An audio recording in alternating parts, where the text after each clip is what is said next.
መነካት አለብህ። ህይወት ነው ክርስትና። ተነጋግረን የማንግባባው ብዙ ነገር አለ ቸርች ውስጥ። በመነካት ብቻ ሶልቭ የሚደረግ የተነካ ሰው የሚገባው ነገር አለ። ተናግሬ እማላስረዳ እጅ ጭኜ እማላስተላልፈው እግዚአብሔር ቀጥታ ህይወታችሁን በክብር ይንካው። እነሱን ማሳደድ እኔን ማሳደድ ነው። ቤተ ክርስቲያንን መንካት እኔን መንካት ነው። አለባበሳቸውን አይተ፣ መድከማቸውን አይተ፣ መጎሳቆላቸውን አይተ፣ ከመንገድ መንገድ መንከራተታቸውን አይተ ኖርማል እንዳይመስሉ አለው። እኔ እነሱ ውስጥ አለሁ። አታሳደኝ። አብ እንደዚህ አለ፣ በእርሱ ደስ የሚለኝ የምወደው ልጄ አለ። ከሰማይ ሲጠመቅ እኮ ልጄ አለ። ህዝቡ ነጎድጓድ የሰሙ መሰላቸው ይላል። አላጣም። ዮሐንስ ሰምቷል። ኢየሱስ ሄድ ጮካለና ዮሐንስ እንደዚህ አለ፣ በመንፈስና በእሳት የሚያጠምቅ እስጢፋኖስን የመሰለ ምርጥ ሰባኪ፣ ያው ሁላችሁም እንደምትወዱት እንደምታደንቁት ተስፋ አደርጋለሁ። ያንን የመሰለ ምርጥ ሰባኪ ሰብኮ ከጨረሰ በኋላ አስወጥተው ከተማ ዳር ላይ ወስደው በድንጋይ ሲወግሩት ዋናው አስወጋሪ ሳውል ነበር። ልብስን ቆሞ ይጠብቅ ነበር የሚለውን ሲያነብ ቴዎፍሎስ ባለስልጣን ስለሆነ ይሄ ሰውዬ ቆይ ማን ነው ሊል ይችላል። እየተነበበለት ማን ነው ሰው እየወሰደ የሚያስወግር? ይሄ ሰውዬ ምንስ ተደረገ ብሎ ምዕራፍ 7 ላይ በእስጢፋኖስ ፈነራል ሰርቪስ የዚህኛው ያገልግሎት ኢናጉሬሽን አንደኛው በሞት ሲሸኝ ሌላኛውን የሚያስተዋውቀን የአንዱ ገዳይ አርጎ ነው። የሚቀጥለውን 15 ዓመት የሚቀበለውን ሰው ነፍሰ ገዳይ አርጎ ነው የሚያስተዋውቀን። ወንጌላዊ አርጎ ያስተዋውቀንም ከዳነበት አይደለም፣ ነፍስ ከሚገልበት ያስጀምረዋል። እና ጳውሎስ ራሱ ብሏል ገላትያ ምዕራፍ 1 ላይ ነው፣ ወደር የሌለው ምሕረቱን ያሳይ ዘንድ ከኃጢአተኞች ዋናውን እኔን አዳነኛል። እና ሲጻፍም ታሪኩን የጻፉለት አይ ቲንክ እኔ ሐዋርያ ሥራ የጳውሎስ አገልግሎት ብቻ አይደለም ባዮግራፊ ጭምር ነው። ከዳነበት ቀን ጀምሮ እኮ የገባበት የወጣበት ሁሉ እነ ጴጥሮስን እኮ ጎርቷቸዋል። ቋስ በጣም ይቅርታ ጎርቷቸው ስብከት ብቻ እኮ ነው የጻፈው። እንደውም እኮ አስወስዶባቸዋል። ምዕራፍ 7ን ይሄ ወስዶታል። ማን ነው ስሙ? እስጢፋኖስ። ምዕራፍ 8 እኮ ፊልጶስ ወስዶታል። ከምዕራፍ 6 ጀምሮ እኮ ጴጥሮስ የለም። አለፍ እያለ እንደውም ታምር ያለበትን ነው የጻፈው። የጳውሎስ እኮ አንድ አልቀረም። የተገረፈው፣ የተወገረው፣ የፈወሰው፣ ምንም እኮ አልቀረም። ጥርቅርቅ አድርጎ ነው የጻፈው። አይ ቲንክ የጳውሎስ በጣም አድናቂ ነው። እና የጳውሎስ ተጽዕኖ አለበት ሰውየው። በመሰረቱ ሰውየው ጥሩ ሰው ነው። ጥሩ ሰው ስለሆነ ጳውሎስም የሱ ተጽዕኖ አለበት አይደል? ጳውሎስ እኮ የሐኪም ተጽዕኖ አለበት አይደል? ድሮ የታመመ ሲመጣ እጅ ጭኖ ይጸልያል። ከዶክተር ጋር ውሎ ነው ለሆድ ህመም ጥቂት ያለውና የዶክተር ተጽዕኖ ነው። እና ውሏችሁን አስተካክሉ። ከፕሮፌሽናልስ ጋር የምትውሉ አገልጋዮች ጌታ ይባርካችሁ። ክብር ለኢየሱስ ይሁን። እና ኢንፍሉዌንስ ነው አብሮ እየዋለ ነው። በእውቀት መራመድ ጀመረ ሰው። አይ ቲንክ ፈላስፋ ሊሆን ይችላል። ያው የተርሴስ ሰው ነው። አቴናም ገብቶ ተምሮ ሊሆን ይችላል። እዛ ነጋማልያ ያለ ግር ስር እዛ ደግሞ እዛ ጆይስ ቴዎሎጂ ኮሌጅ ውስጥም ገብቶ ዲቪኒቲ ምናምን አጥነ በጣም ብዙ ነገር ያውቃል። ይሄንን ደግሞ የዚህ ፊዚዮሎጂካል ነገሩን ደግሞ ከሩቁ አስተውሷልና ምንም ነገር ገንዘብ ነው የሚያደርገው ጳውሎስ። የትም ያገኘው ለወንጌል ቀይሮ ይጠቀመዋል። እንኳን ዕውቀት አይደለም ሰንሰለት ቀይሮ ይጠቀማል። ሰንሰለት ሲገባ ቤተ መንግስት መስበኪያ የሚያደርግ ሰውዬ ዕውቀትማ ክብር ለኢየሱስ ይሁን። እና ምዕራፍ 7 ላይ ከእስጢፋኖስ መወገር ጋር ተያይዞ አይ ቲንክ እኛ የሚያስተምሩን ሰዎች ጨርሰው ስለሚያስተምሩን እንጂ የመጀመሪያ አንባቢ ወጥቶ ነው። እናንተ በእውነት እስጢፋኖስ ተነሳ ብላችሁ በቃ ለምድሪቱ ተነሳ፣ እግዚአብሔር ጎበኘ ኢየሩሳሌምን። አገሪቷ ላይ በእንደዛ አይነት መንገድ በጣም ኦራተር፣ በጣም ካሪዝማቲክ፣ ቀጥሎ ደግሞ የእግዚአብሔር ኃይል የሚገለጥበት ንግግሩ በተአምር የሚጸናለ ሰው ተነሳ ብላችሁ ሳጨርሱ አስገደለው የሚል ስታነቡ ጳውሎስ የጸሎት ርዕስ ነው አይደለም የሚሆነው። ምናልባት ምዕራፍ 9 ጋር ያልደረሰ ሰው እኮ የሳውል መንፈስ እያለ ሊጸልይ ይችላል። የተቀቡ የሚያሳድድ እያለ ሊጸልይ ይችላል። ግን ይሄኛው ሰውዬ ታግሶ እየሰማ ነውና ምዕራፍ 9 ጋር መጣ። ምዕራፍ 9 ጋር ሲመጣ ምዕራፍ 9ም ትዝ የሚላችሁ ከሆነ በደማስቆ ላሉት አብያተ ክርስቲያናት ያሉትን ቅዱሳን ለማሳደድ ከሊቀ ካህኑ ፈቃድ ለመቀበል መጣ ይላል። እና እየተነበበ ያለ ምዕራፍ 7 ላይ አስገደለ ተብሎ ምዕራፍ 9 ላይ ድጋሚ ለማሳሰር ብሎም ለማስገደል ትእዛዝ ለመቀበል መጣ የሚል ሲያነብ ቴዎፍሎስ አስባችሁታል። ደከምከም ካለው ብድግ ይላል። ተሳክቶለታል ወይ ነው የሚለው። ለማስገደል ቻለ እንደገና ሰጡት፣ ፈቃድ ሰጡት። ለማስገደል ፈቃድ ሰጡት። ይዞ ነው እንግዲህ ጥቅልሉን ይዞ እየሮጠ ነው። ምንም ነገር ቢያደርግ ማንም እንዳይጠይቀው እጁ ላይ ማህተም ያለው ወረቀት አለ። ከአይሁድ ሸንጎ ከሴኔቱ የተቀበለው ማለት ነው። ማንም አያስቆመው። ደግሞ ክርስቲያኖችን ማስገደል በዛ ዘመን በጣም ትልቅ ደስታ ነው የሚያመጣው። የይሁዲነት እምነትን እርቃኑን እያስቀሩት ነው። በቀን 3000 በቀን 5000 ግማሽ ከተማ ከከተማው ጥቂት ሲቀር እየተባለ እየወሰዱባቸው ስለሆነ ማስቆም ነው የሚፈልጉት። እንዲህ አይነቱን ያግዙታል። የሮም መንግስታትም ራስ መታታቸው ክርስትና ነው። ቄሳር አምላክ ነው የሚባልበት ዓለም ላይ አይደለም እያሉ ነው። ክርስቶስ ነው ኢንካርኔት ጋድ፣ ቄሳር የሮማ ኢንካርኔት ጋድ አይደለም ክርስቶስ ነው እያሉ የቄሳርን መለኮትነት እየካዱ ነው። ፖለቲካሊም እንዲገደሉ ይፈልጋል። ሪሊጂየስም የሆነው ሶሳይቲ ሊገላቸው ይፈልጋል። ማንም ይደግፋቸዋል ከጌታ ውጭ እኮ ክርስቲያንን መግደል። ዘንድሮም ነው አፍተሮል ጦርነቱ ውስጣው የሆነና እንትናል እንጂ ዘንድሮም ክርስትና መቼም ተደላድሎ አያውቅም። ደግሞ የሚበዛው በመከራ ነው አይደል? የሐዋርያ ሥራ እኮ አንዴ በጨርቃቸው አንዴ በጥላቸው እየፈወሱ 3000 5000 ምናምን እየፈወሱ አልሄድ አሉት። እግዚአብሔር አልሄድ ሲሉት እኮ በስጢፋኖስ አንዴ ወደ ሰማርያ ቦይ የቀደደው አይደል? በስጢፋኖስ በመከራ አይደል አጥቢያ ያወጣው። እናንተ በሰላም ነው የምታወጡት። ጌታ ይባረክ። እና ሲነካኳቸው ነው አይደል? ብሉይ ኪዳንም እኮ እንደዛ ነው። ዘጸአት ላይ ነው ያነበበው ነው። እጁን ጫነባቸው አይደል? ሲያስጨንቃቸው ይበዙ ነበር ይል። ክብር ለኢየሱስ ይሁን። መከራ አይምጣብን፣ ግን መብዣ ነው። ከመጣም ከሰንሰለቴ በቀር ስላለ ጳውሎስ አይምጣ። ከሰንሰለቴ በቀር እንደኔ ሆኑ ብሏል። አይምጣ መከራ። ቢመጣም ግን አፍተሯል እያጠራ እያበዛን ይሄዳል እንጂ አያጠፋን። ሐዋርያ ሥራ ላይ ያነበብነው ስለሆነና ተቀብሎ የተወሰነ ግሩፑን አሰባስቦ ወደ ደማስቆ ሩጫ ጀመረ፣ ይገሰግስ ጀመረ። ደማስቆ ደግሞ ያሉ በጣም ምስኪን ደቀ መዛሙርት አሉ። አንዱ ነው በስም የተጠቀሰልን ሐናንያ የሚባል ሰው እና ሐናንያ ደማስቆ ቁጭ ብለዋል። እየመጣ እንደሆነ ሰምተዋል። ባይዘው ሳይመጣ ገና ሊመጣ ነው ተብለዋል፣ ተነግሯቸዋል። ምናልባት እኔ የምጠረጥረው ማንን መሰላችሁ? ምዕራፍ 6 ላይ ከሸንጎ አባላት መካከል ለዚህ እምነት ብዙዎች ታዘዙ የሚል ቃል አለ። ስለዚህ አንዳንድ ሸንጎ ውስጥ የሚመከር ምክር ለቸርች አሽወልኮ ይነግራሉ። ሳውል እየመጣላቸው ነው። ምክንያቱም ጌታ ኢየሱስ መጥቶ ሐናንያ ተነስና ሄድ ሲለው ስለዚህ ሰውዬ ወደዚህም እየመጣ እንደሆነ ሰምቻለሁ ይለዋል። በጣም ከባድ ሰው ነው ሳውል እና እየገሰገሰ እየመጣ እያለ ነው እንግዲህ አይ ቲንክ በዚህ በስተ ምስራቅ በኩል ወደ ደማስቆ ሊገባ በስተ ምስራቅ በኩል አንድ 4 ማይል አካባቢ ሲቀረው ነው እየገሰገሰ። በጣም አግሬሲቭ ነው። እኩለ ቀን ነው። በጠራራ ፀሐይ ነው። የነሱ ሀገር ፀሐይ ደግሞ ብዙዎቻችሁ ታውቁታላችሁ። እኛ ሁሉ ከነሱ ተበድረን ነው እኮ የምንሞቀው። እንዲህ 35 በላይ እኮ ነው በዛ ፀሐይ። ያንን ቀሚስ ለብሰው ነው እንግዲህ ያንን እንትን ጠቅልሎ ይሮጣል ለማስገደል። ምን ያክል አግሬሲቭ እንደሆነ እዩት። እየበረረ እያለ አብሮት ያ ሁሉ ሰራዊት እየሄደ ነው። ወረቀቱን በእጁ ነው የያዘው። አስገዳዩ እሱ ድንገት ነው። ቀጠሮ አልቀጠረ።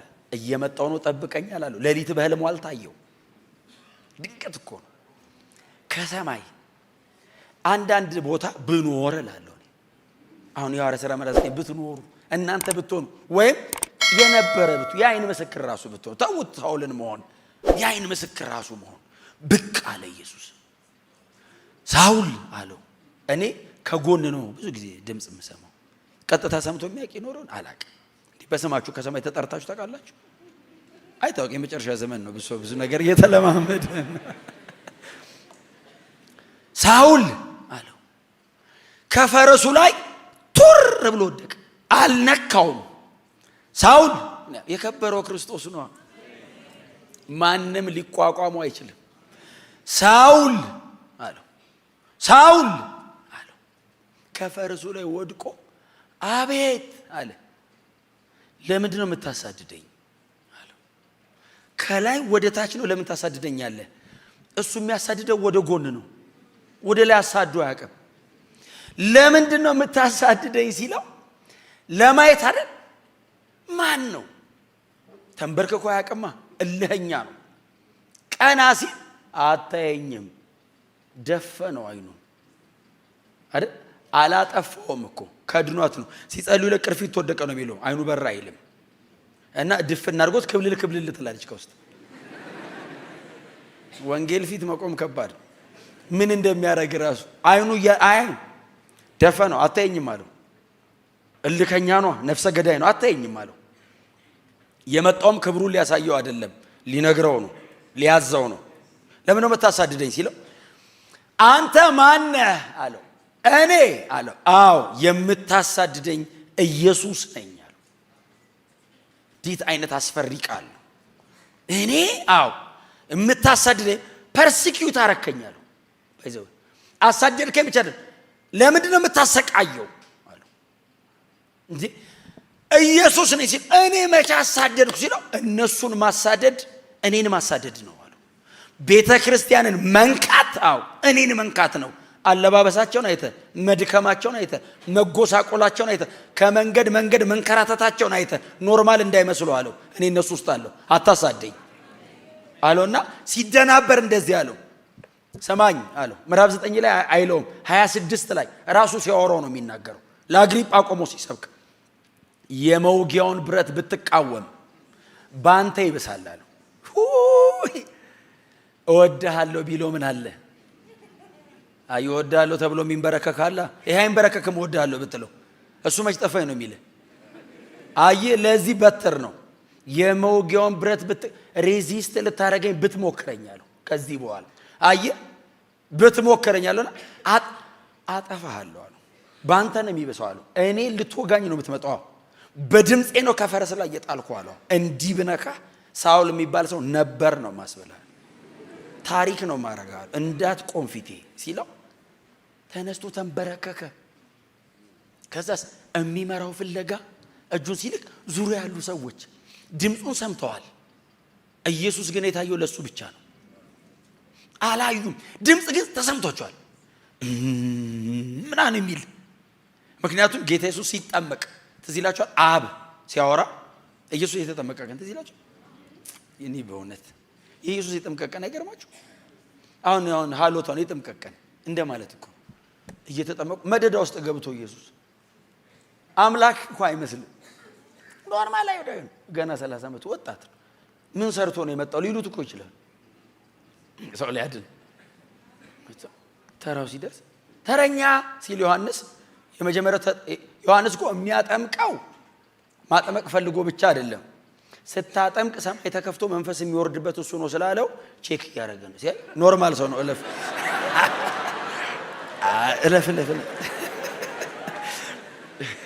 ወይ ቀራጭ ነው ወይ ወንበዴ ነው።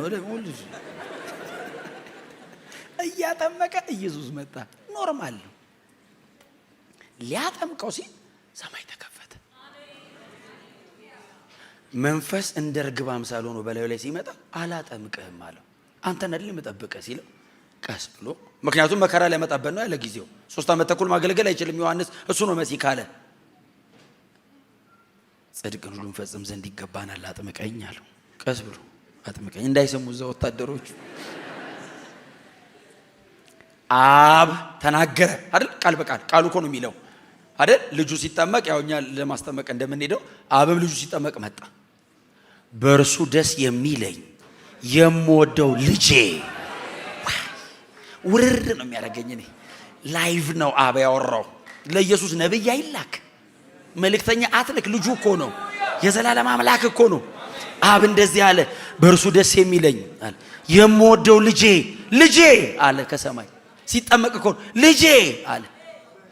ህዝቡ ነጎድጓድ የሰሙ መሰላቸው ይላል። አላጣም። እግዚአብሔር እንዴት ይናገራል ብለህ ተጠብቃለህ? ቀጥታ በህልም በራይ ምናምን ነው የሚጠበቀው እንጂ ቀጥታ ኢየሱስ ማን እንደሆነ ስላልገባቸው። ዮሐንስ ሰምቷል። ኢየሱስ ሄድ ጮካለና ዮሐንስ እንደዚህ አለ፣ ሊጠመቅ የተሰለፈውን ህዝብ ጨርሰናል አለ። እኔ በውሃ ጠምቃለሁ አለ። ያው እኔ ራሴ እዛ ጠመቃለሁ አለ። በመንፈስና በእሳት የሚያጠምቅ ድምፅ አንዳንዴ ቀጥታ ይመጣል። ለጳውሎስ ቀጥታ፣ ለኢየሱስ አብ ተናገረ። ጳውሎስን ኢየሱስ ተናገረው።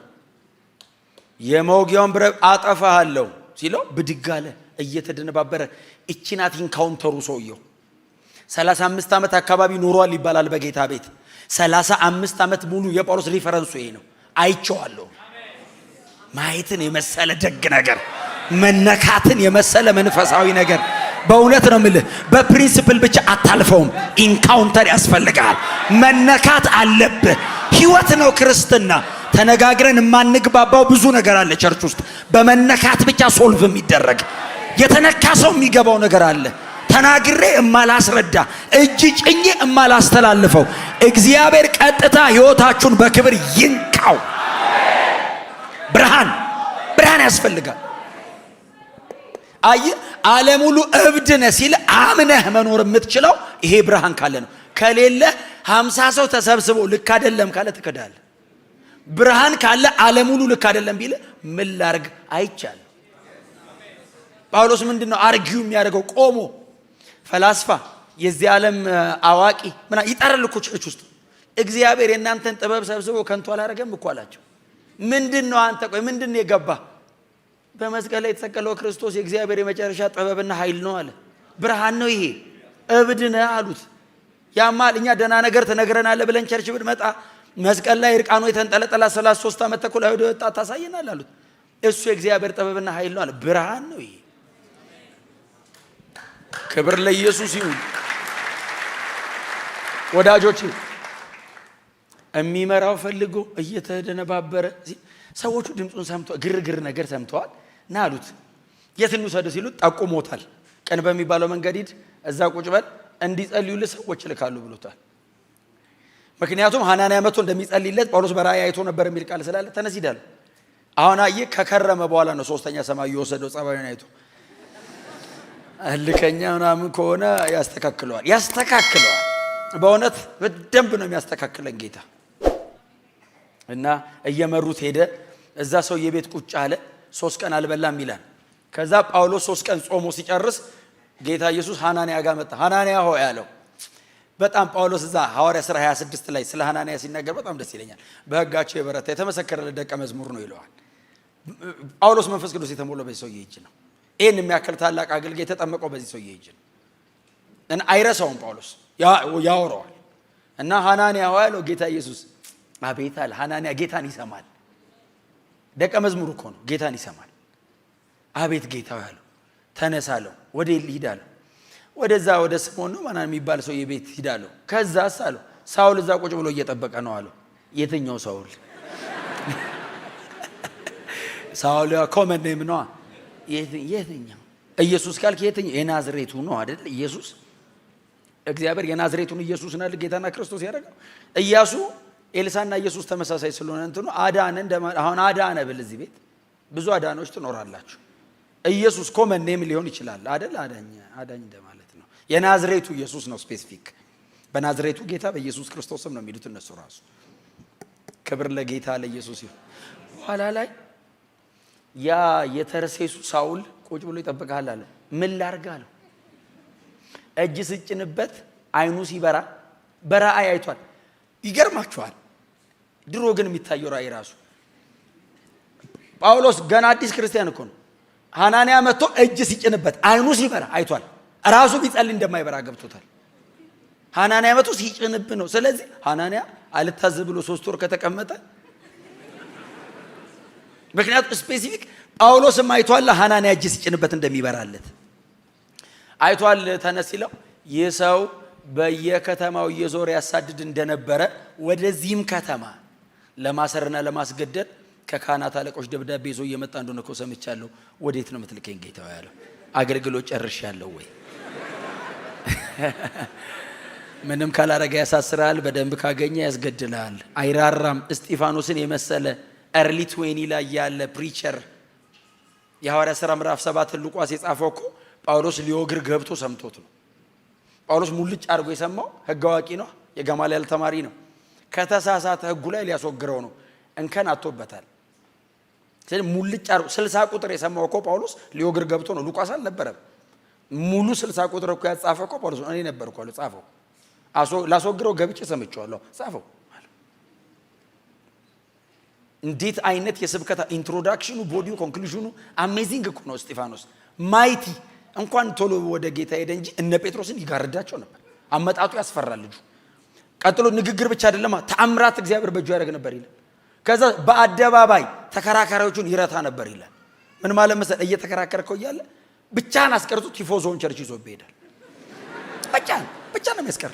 ማይቲ ነው፣ ሰልፍለስ ነው። ወደ ራሱ አይወስድም፣ ወደ ቸርች ነው የሚወስዳቸው። እስቲ አሜን በሏ። እና ገባ ጳውሎስ ነው ያጻፈ። ጳውሎስ ቁጭ ብሏል። ከዛ ሐናንያ መጣ፣ አየው፣ ታውሯል። በአይኑ ያየው ዛሬ ነው፣ በዝና ነው የሚያውቀው። ወንድሜ ሳውል አለው። አሁን ወንድሙ ነው፣ በጌታ ሆኗል። አሳዳጇን ወንድሜ ሳውል አለው። አቤት አለው። በመንገድ ላይ የተገለጠልህ ኢየሱስ ነው አለው። በጣም ይገርማችኋል። ራሱ ኢየሱስ ነኝ ብሎታል ለጳውሎስ እኮ ለሳውል። ሐናንያ ኮንፈርም አረገለት። ምክንያቱም መንገድ ላይ ኢየሱስና ሳውል የተባባሉትን አልሰማም። ምን እንደተፈጠረ ምናልባት ከዚህ በኋላ ነው ሐናንያ የሚሰማው። አዲስ ነው ለጉዳዩ፣ እኛም ብበን ስለመጣን ነው እንጂ ሐናንያ እንግዳ ነው። ምን እንደተፈጠረ አይኑ እንደተያዘ ብቻ ነው የሚያውቀው። ወንድሜ ሳውል አለው። አቤት ስለው መንገድ ላይ የተገለጠልህ እኔን በጓዳ ያዋራኝ እሱ ኢየሱስ ነው አለው። በል ተነስ አለው። እጁን ጫነበት። ቅርፊት ካይኑ ወደቀ። መንፈስ ቅዱስ ተሞላ። ተጠመቀ። ጳውሎስን አጠመቀው። ታውቃለህ፣ ይህን የሚያክል ሰው ሐናንያ አጠመቀ። ከዛ ለበርናባስ ነው አሳልፎ የሚሰጠው። ከዛ በኋላ ነው በይሁዳ በሰማርያ ያሉ አብያተ ክርስቲያናት በሰላም ኑሩ፣ በመንፈስ ቅዱስ እየተጽናኑ ይበዙ ነበር። ከዚህ በኋላ ነው። ይሄ እኮ አስጨናቂ ነው። ይሄ እኮ ነፍሰ ገዳይ ነው። በፍርሃት ነው ያሉት። ሳውል ዳነ አሏቸው። የትኛው አሁን እንደ ዘንድሮ ቢሆን ሶሻል ሚዲያ ሰውየው ራሱ እንደ ዳነ ሳያውቅ እኮ ድነሃል አገር ለመዳን ካሰበ እኮ እኛ እናውቃለን ነው።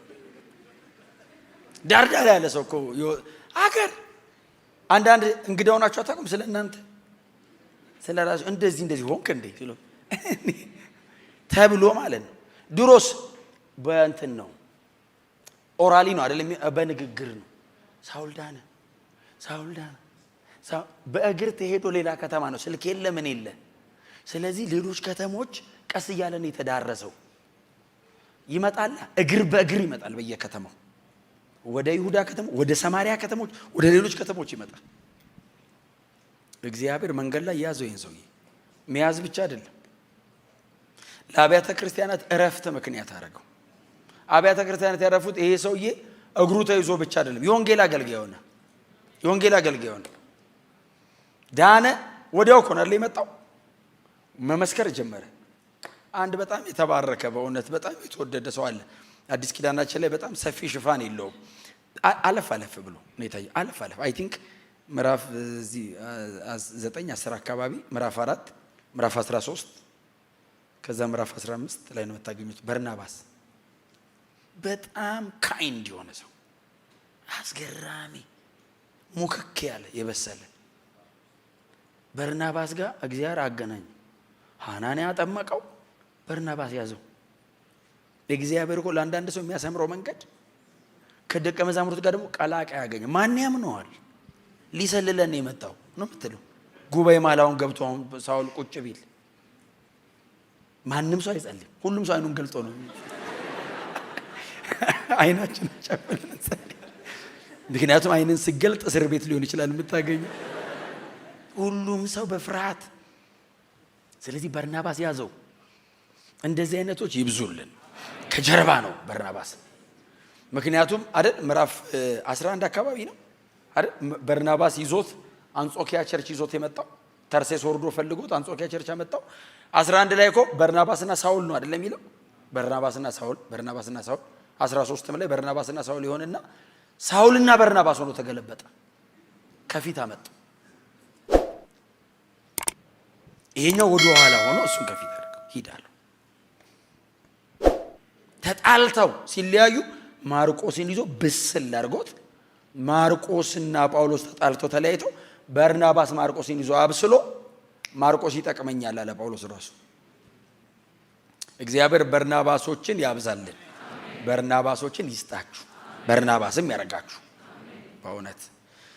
እና ቤተ ክርስቲያን በይሁዳ በገሊላ በሰማርያ ያሉ አብያተ ክርስቲያናት እየበዙ እየተጽናኑ እየተጉ እየጨመሩ የቀጠሉበት አንዱ ምክንያት የምዕራፍ 9 ዋና ሐሳብ የሆነው ወንድማችን ሐዋርያው ቅዱስ ጳውሎስ የቀድሞ ሳውል በእግዚአብሔር ኃይል በወንጌል ብርታት በጌታ ኢየሱስ ክርስቶስ ብርሃንና መገለጥ በመንበርከኩ ነው። ይሄ ሰው መዳን ብቻ ሳይሆን ለቤተ ክርስቲያንም እጅግ በጣም የሚተካ የማይመስል ስራ ሰርቶ ያለፈ ሰው ነው። ምናልባት በዚህ ሰው አገልግሎት የተደረገው ነገር ይደገማል ወይ እስክትሉ ድረስ እንደዚህ አይነት ሰው ይመጣል፣ በእንደዚህ አይነት ብርሃን፣ በእንደዚህ አይነት አቋም፣ በእንደዚህ አይነት መሰጠት መጨረሻ ላይ ህይወቱን እስከ መክፈል ድረስ የሄደው የዚህ ቀን በተገናኘው ብርሃን ነው። አገኘው፣ ነካው። የሞተ ቀን ነው መሮጥ ያቆመው። የሞተ አስረኸው አይቆም። እጅና እግሩን ስትይዙት እኔ ብያዝ ወንጌል አያዝም ይላል። እጁን ስትይዘው ይወጣል በጽሁፍ። አትችሉትም። ያንን ሰው እግዚአብሔር ያገኘው እዚህ ምዕራፍ ላይ። ስለዚህ እግዚአብሔር እንደዚህ አይነቶቹን ገንዘብ አድርጎ ያበዛናል። እንዲህ አይነቶቹን አድኖ አሳዳጁን ሀሎት ላይ ገንዘብ አድርጎት የቸርች እንቅፋት ነው የሚባለውን ሰው ወንጌላዊ አድርጎት ቸርችን ያበዛታል። በዚህ ይባርካችሁ። ወደታውን ወደ ቸርች እየመጣ ያለ በጣም እንደዚህ አይነት ብዙ ሰው እኮ ይኖራል። በጣም ብዙ ሰው እኮ ይኖራል እንደዚህ አይነት ለቤተ ክርስቲያን ትሬት የሆኑ ወንጌል ሲባል ደማቸው የሚንተከተክ ሰዎች ተንበርክከው ያሸበሸቡ ቸርች እናገኛቸዋለን። በእነሱ ምክንያት እኛ ገብተን የማንሰብክበት ቦታ ወንጌል ይሰበካል። እኛ መርገጥ የማንችልበት ቦታ በእነሱ ምክንያት ወንጌል ሰብሮ ይገባል። በጳውሎስ ምክንያት አቴና አሮስፋጎስ መስበክ ተችሏል። የፈላስፎች ፍልስፍና ማወሪያ ቦታ ላይ ጴጥሮስ አይሄድም። መቼስ ጴጥሮስ እሱም አይሞክረውም፣ እነሱም አይጠሩትም። ምክንያቱም እሱ እንትን አሳጥማጅ ነው። አሳጥማጅ አይሰሙ ምን ፍልስፍና ያመጣል? ይሄ ተርሴስ ሰው ነው። የተወሰነች ፍልስፍና እንደቀመሰ እና ንገረን፣ ምንድን ነው ፍልስፍና? አሮስፋጎስን እግዚአብሔር በዚህ ሰው እግር ረገጠው። ኮርት ላይ እንደዚህ ሰው የፍርድ ቤት ሰባኪ የለም። ተከሶ ገብቶ እኮ ነው ብትንተናቸው ነው የሚወጣው። ስለ ራስህ ተናገር ሲሉት እኮ ነው ወንጌል የሚሰብከው። ነገስታትን እግዚአብሔር የነካው በዚህ ሰውዬ። እንዲህ አይነቶቹን እያዳነ ቤተ ክርስቲያን እንድትበዛ፣ እንድትሰፋ፣ እንድትበረታ፣ እንድትጽናና ያደርጋል። ክብር ለእግዚአብሔር ለአምላካችን ይሁን። መንፈስ ቅዱስ እንዲህ ያሉትን በወንጌል ብርሃን ይጠቀልላል። ይህ 5ኛው ዓመት ዋናው የሚድንበት ዓመት አለቃውን እግዚአብሔር ወደ ቤተ ክርስቲያን በወንጌል ኃይል እየጠቀለለ የሚያመጣበት ዓመት ይሆናል። ክብር ለኢየሱስ ይሁን።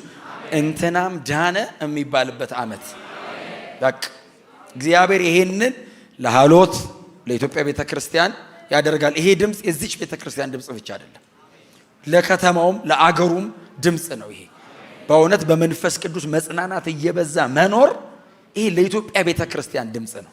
እግዚአብሔር ደግሞ ይሄንን እዚህ ቤት ቢጀምረውም አብያተ ክርስቲያናት ላይ ደግሞ ያፈሳዋል። ክብር ለኢየሱስ ይሁን። አለቆች ዋናዎቹን እግዚአብሔር አሳልፎ ይሰጣቸዋል። በቃ ተዘጋጁ ለዚህ 6ኛ ዓመት ስንመጣ ጌታ ይባረክ።